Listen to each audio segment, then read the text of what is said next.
जय श्री राम, जय गुरुदेव। निर्जला एकादशी व्रत कथा आज की कथा है। निर्जला एकादशी व्रत से मिलता है सभी एकादशी का फल। महाभारत काल से जुड़ी है व्रत कथा। निर्जला एकादशी की साधना का अनूठा पर्व कहा गया है। निर्जला एकादशी को साधना का अनूठा पर्व भी कहा गया है। सभी एकादशी से निर्जला एकादशी का व्रत सबसे कठिन और महत्वपूर्ण माना जाता है। इस व्रत को करने से भगवान विष्णु की असीम कृपा प्राप्त होती है। निर्जला एकादशी भगवान विष्णु के पूजा के लिए समर्पित होता है। एकादशी के दिन भगवान विष्णु की विधि विधान से पूजा की जाती है और हर माह शुक्ल पक्ष कृष्ण पक्ष में 2 एकादशी तिथि पड़ती है, जिन्हें अलग अलग नामों से जाना जाता है। सभी एकादशी का व्रत का विशेष महत्व है और इससे जुड़ी कथा भी होती है। निर्जला एकादशी का व्रत सबसे कठिन होता है क्योंकि इस व्रत में निर्जला यानी निर्जल बिना पानी तक नहीं पिया जाता है। इसलिए जेठ माह के शुक्ल पक्ष में पड़ने वाले निर्जला एकादशी को भक्ति और साधना का व्रत कहा गया है। इस बार निर्जला एकादशी शुक्रवार 10 जून 2022 को रखा जाएगा। पौराणिक कथा के अनुसार एक बार सर्वज्ञ वेद व्यास ने पांडवों को चारों पुरुषार्थ अर्थ धर्म काम मोक्ष देने वाले एकादशी का संकल्प कराया। तब युधिष्ठिर ने कहा, जनार्दन, ज्येष्ठ मास के शुक्ल पक्ष में जो एकादशी पड़ती है उसके बारे में बताए।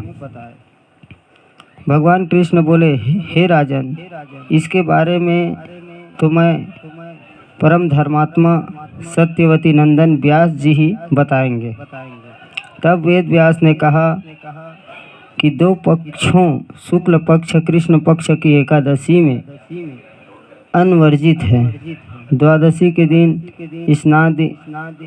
स्नान आदि के बाद पहले ब्राह्मणों को भोजन कराना चाहिए और अंत में स्वयं भोजन करना चाहिए।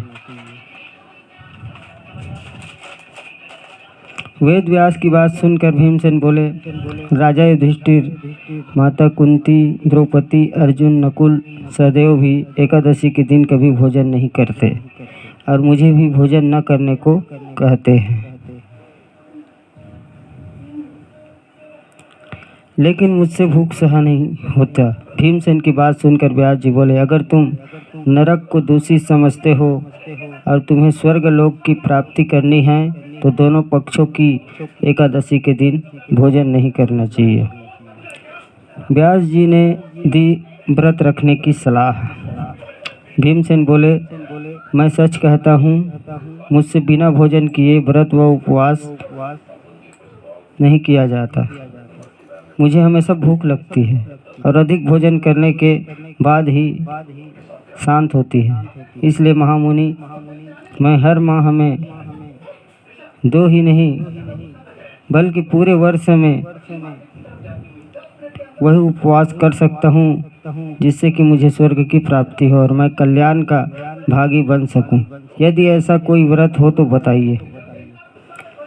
व्यास जी भीम से कहते हैं कि जेठ मास की कृष्ण शुक्ल पक्ष की निर्जला एकादशी को निर्जल व्रत करो। इसमें केवल कुल्ला आचमन करने के लिए मुख में जल डाल सकते हो। इससे किसी प्रकार से जल ग्रहण नहीं करना चाहिए, अन्यथा व्रत भंग हो जाएगा। मात्र निर्जला एकादशी के व्रत से वर्ष भर में पड़ने वाली सभी एकादशी का व्रत प्राप्त होता है। स्त्री या पुरुष जो भी इस एकादशी का पालन करता है वह पुण्य का भागी होता है। व्यास जी के कहने पर भीमसेन ने पूरी निष्ठा और श्रद्धा से निर्जला एकादशी का व्रत रखा। इसलिए निर्जला एकादशी को पांडव एकादशी भीमसनी एकादशी भी कहते हैं। बोलो भीमसनी एकादशी की जय। बोलो श्री रामचंद्र की जय।